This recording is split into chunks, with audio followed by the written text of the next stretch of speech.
பயப்படாதே, நான் உன்னோடு இருக்கிறேன். கவலைப்படாதே, நான் உன் கடவுள். நான் உன்னை பலப்படுத்துவேன், உனக்கு உதவி செய்வேன்.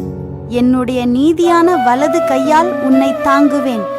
ஏசாயா அதிகாரம் 41 வசனம் 10.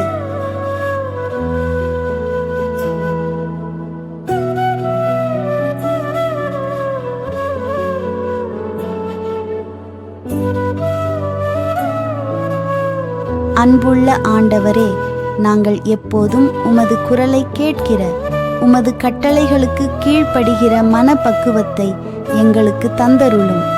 நானும் எனது குடும்பமும் செழிக்கும்படிக்கு புதிய யோசனைகளை எங்களுக்கு தந்தருளும். எங்களது குறைபாடுகள் அனைத்தையும் உம்மிடத்தில் சமர்ப்பிக்கின்றோம்.